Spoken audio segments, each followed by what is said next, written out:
Las obligaciones morales forman en ocasiones un solo cuerpo con las estructuras halágicas. Es la misma halajá la que define lo prohibido y lo permitido en la ley moral.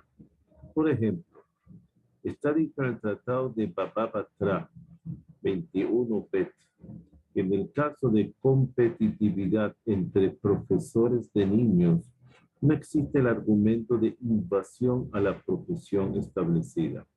O sea que si la ciudad ya desarrolla su actividad docente con niños, algunos profesores que obtienen su sustento de dicha actividad y de repente se presentan nuevos profesores provenientes de otras ciudades, es propio que la naturaleza humana sedienta de innovación induzca a los residentes de la ciudad a recurrir a los huéspedes, lo cual representará un perjuicio para los profesores locales. Así, los docentes avasallados expresarán su odio hacia estos nuevos invasores, un odio que los llevará a buscar todo tipo de defectos y críticas, haciendo que sus lenguas hablen todo lo malo sobre ellos. Y de comentario en comentario llegarán a realizar falsas críticas para despertar la piedad de los residentes de la ciudad ante la crueldad de los nuevos invasores, incrementando los enfrentamientos y las discusiones, llegando incluso a buscar la forma de vengarse. De hecho, todas estas acciones estarían exentas de pecado o iniquidad si la halajá apoyara su postura, afirmando que pueden oponerse a los nuevos profesores, siendo estos los verdaderos pecadores, al desconocer la halajá recibida por nuestro maestro Moshe en el monte Sinai. No existiría en este caso la prohibición de generar divisiones, de hablar maledicencia o fomentar el odio gratuito.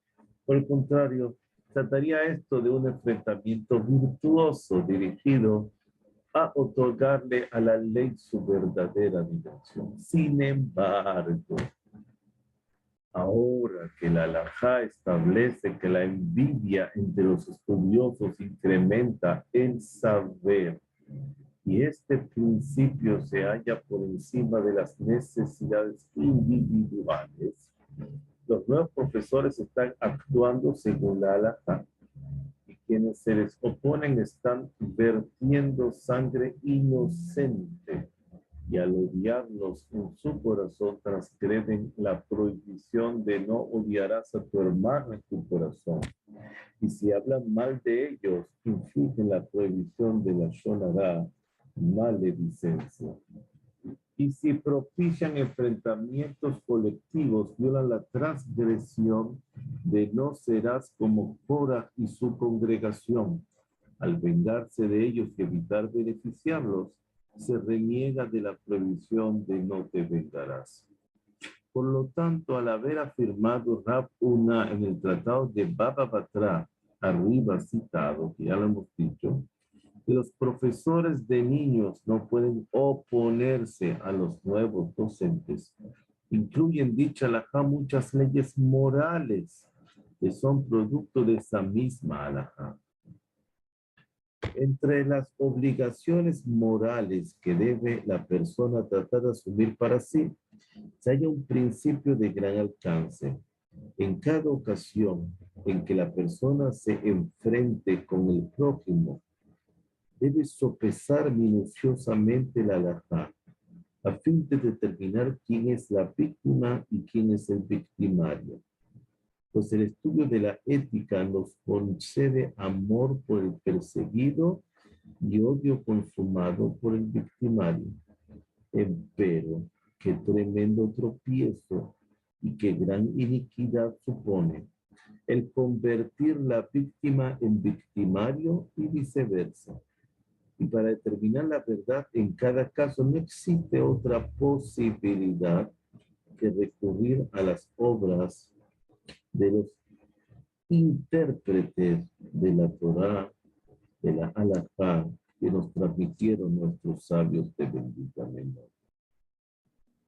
Quien no haya asumido este principio, no le servirán sus grandes conocimientos y sus grandes esfuerzos por adquirir virtudes, pues hallarse ante una situación de enfrentamiento con el prójimo definirá su accionar de acuerdo a sus inclinaciones naturales, y aunque éstas se hallen sumamente refinadas, no siempre se actuarán a la halajá divina, y si su dictamen resulta tergiversado, los resultados del mismo serán necesariamente dañinos y faltos de probidad, pobres de aquellos profesores locales, citando el mismo caso del cual hablamos como ejemplo, y clamen a Dios para que los proteja de sus victimarios.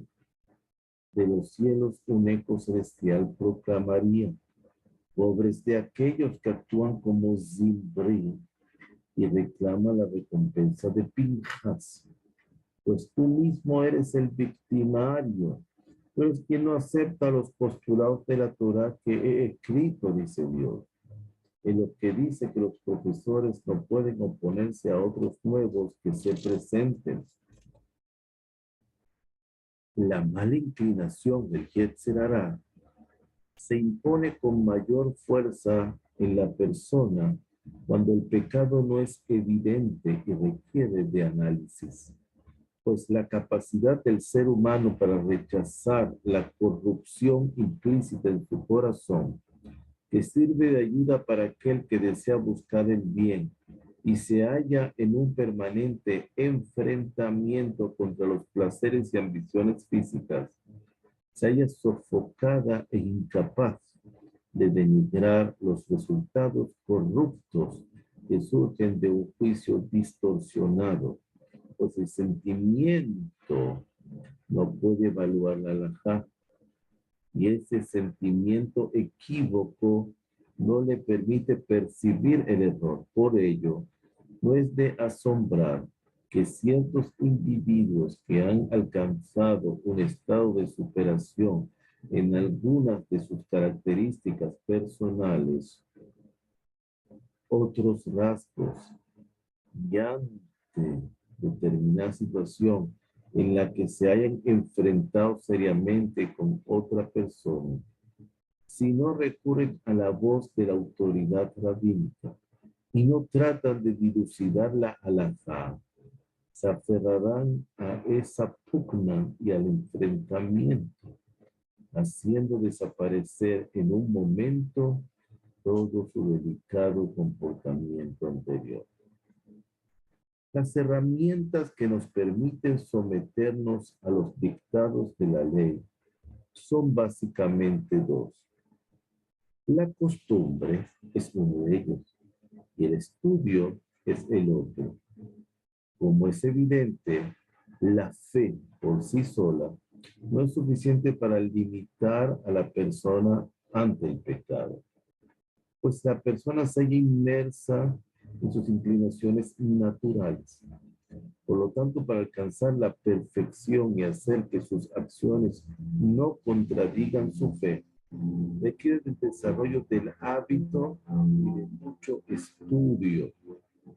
Para esta finalidad, se compusieron muchísimos libros y se expresaron numerosas ideas de gran sapiencia, coincidiendo todos ellos en que el camino para enmendar las cualidades personales radica primero en rechazar firmemente la natural condición de dejarse llevar por las características innatas y, por otro lado, incentivar la obligación de aceptar las leyes de la Torah.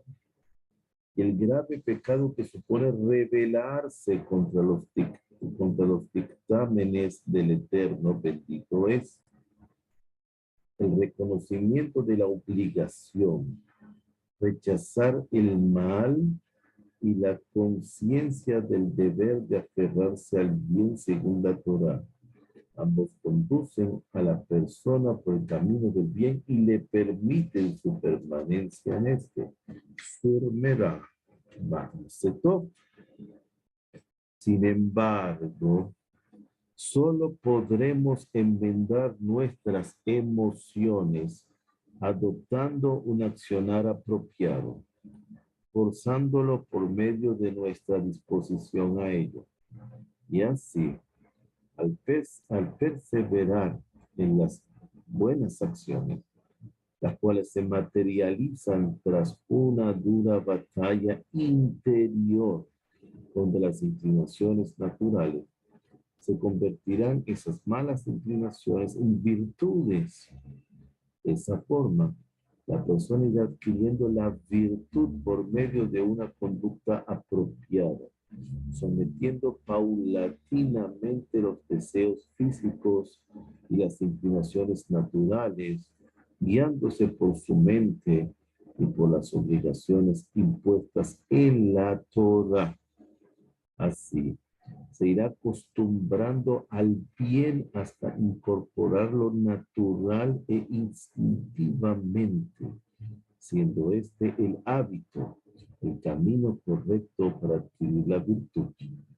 Incluso adoptar el bien por medio del estudio supone, desde el comienzo, un enfrentamiento por someter los deseos naturales, pues generalmente la persona no dispone de inclinación por el estudio de aquellos libros que denigran el deseo de placer y proponen el recato y la abstinencia y retienen las riendas del joven ante su impulsividad. Por lo tanto, necesariamente deberá mediar una predisposición que imponga el estudio por sobre la imaginación natural. Los Jajamín del Musar, los sabios de la ética, hallaron en el estudio una cualidad. El estudio posee dos formas de influencia. La primera, al estudiar las obligaciones relacionadas con la observancia religiosa, estimulando aquello que así lo requiere, brindando conciencia sobre quién nos encomienda todo ello, el Eterno, bendito es, Señor de todo el universo, creador de todo lo existente, reconocer el pecado que supone evadir la observancia del castigo que yo merezco. La segunda influencia se expresa mediante el estudio de las leyes religiosas, la halajá, con todos sus pormenores.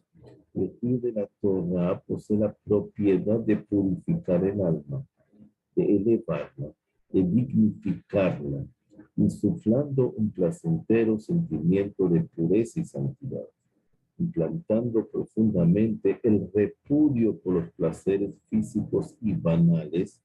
Adicionalmente, el estudio de la Torah confiere un amor profundo y una entrega incondicional hacia la observancia de los preceptos que se estudian, induciéndolo con sus propias conclusiones a comprender que para ello la persona fue creada.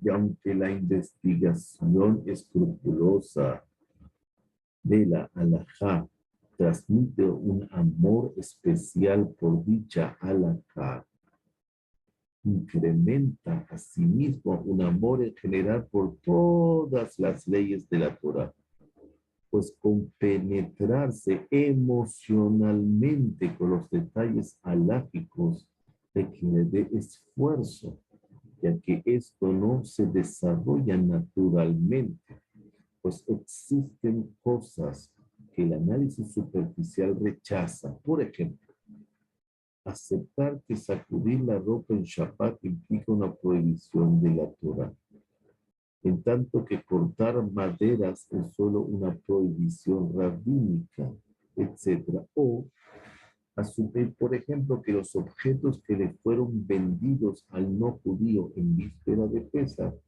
requieren tevila al recuperarlos después de la festividad. Más aún, se dificulta interiorizar este concepto en relación con las leyes monetarias, por ejemplo. Al presentársele un litigio con otra persona, ya que en este caso todos sus intereses personales se enfrentan al otro y no le permiten descubrir ninguna luz de culpabilidad propia. En este caso, el mal instinto lo va a superar, llevándolo hacia la necedad, encegueciéndolo, taponando sus oídos, haciéndole ver como correcto lo que no lo es. Entonces, para someter su corazón a la verdad de la ley y ver los propios desaciertos, deberá hacer de noches días la investigación de la ley, en el equilibrio de la justicia que surge de las obras de los sefarim, de los libros de las escrituras, de los comentaristas y de los poskim de la halajá, de los legisladores, quienes nos señalaron el camino que recorre la Torah oral más vasta que los mares. Este esfuerzo intelectual se convierte en un escudo protector, óigalo bien, un escudo protector del estudio del halajá ante la competitividad de la persona y la inclinación por la obtención ilegal de bienes, otorgándole al estudioso amor por la justicia, así como el atributo de la rectitud, lo cual es más preciado que cualquier bien. Qué apropiadas resultan las palabras de Rabbi Israel Salanto, de bendita memoria, en sus escritos donde dice que aunque en relación a provisiones como terifá, carne prohibida, carne y leche, etc., se impone el hábito que ayuda al hombre a apartarse de dichas provisiones e incluso sofoca la inclinación natural hacia ellas. Sin embargo, todo relacionado con el trato interpersonal se transgrede lamentablemente fácilmente, haciendo que se pierda el temor, y si el otro lo demanda legalmente, buscará todas las formas de evadirse, pues la prohibición de no robar es más grave que la prohibición de carnes prohibidas, e incluso el día de Kippur no las disculpa, y todo aquello que según la ley no le pertenece, se define como robo, aún así, debido a que no se trata de algo que se observa permanentemente. El alma no puede adquirir el amor por la ley y reverencia por ella. En las palabras de Rabbi Israel Salanter, observamos que incluso aquellas personas que según sus acciones son dignos de catalogarse como temerosos de Dios, tropiezan en lo referente a las relaciones con los demás. Lo fundamental en la curación de las afecciones espirituales citadas es la profundización en la halajá, llevándolo a cabo en la forma más detallada posible, interesándose por cada inciso e inciso en particular, para asumir interiormente el amor por la ley. En forma definitiva, podemos concluir de las palabras de Rabbi Israel que con los esfuerzos generales por adquirir temor a Dios no se alcanzan lo esencial. Pues faltaría lo más importante si no estudia detalladamente la halajá en el Hoshem Mishpat, que es la parte del Shulchan Aruch dedicada a las leyes monetarias, ya que incluso con el estudio superficial no se alcanza el ideal de amor por la ley y la entrega hacia la misma. El estudio escrupuloso de la halajá, que le permite a la persona alcanzar un dictamen claro de la misma en todos sus aspectos, exige muchos años de dedicación permanente. Pues asumir el estudio de esta forma es la única vía que conduce al conocimiento real de la Torah.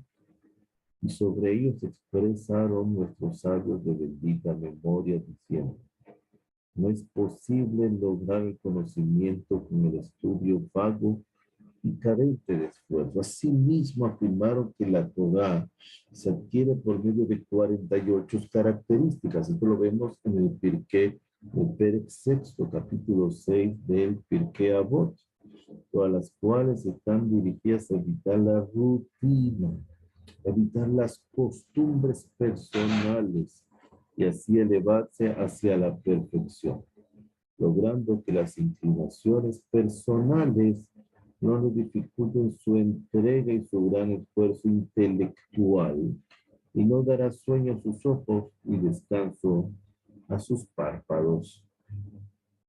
Y se explayaron con esto nuestros sabios en el elogio del cumplimiento de la ley, llegando incluso a afirmar el tratado de Shabbat, Talmud babilónico, en el primer capítulo: el juez que aplica la verdadera ley, incluso por un momento, esa acción lo va a convertir en socio del Todopoderoso en la creación del mundo. ¡Wow!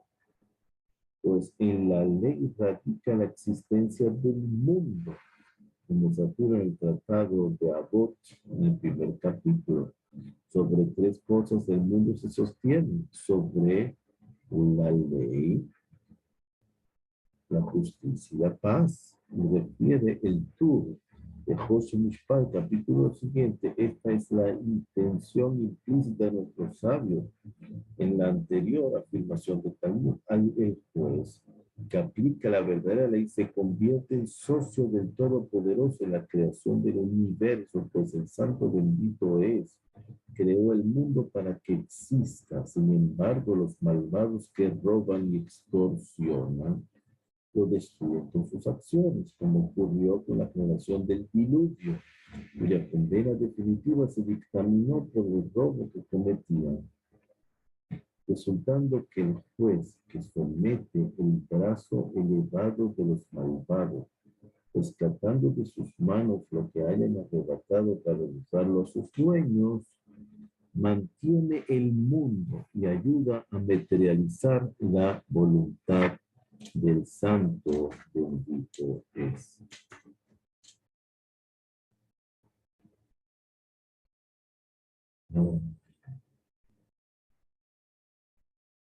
Yo creo este mundo para que exista, por lo que virtualmente se está convirtiendo en socio del Eterno en la creación.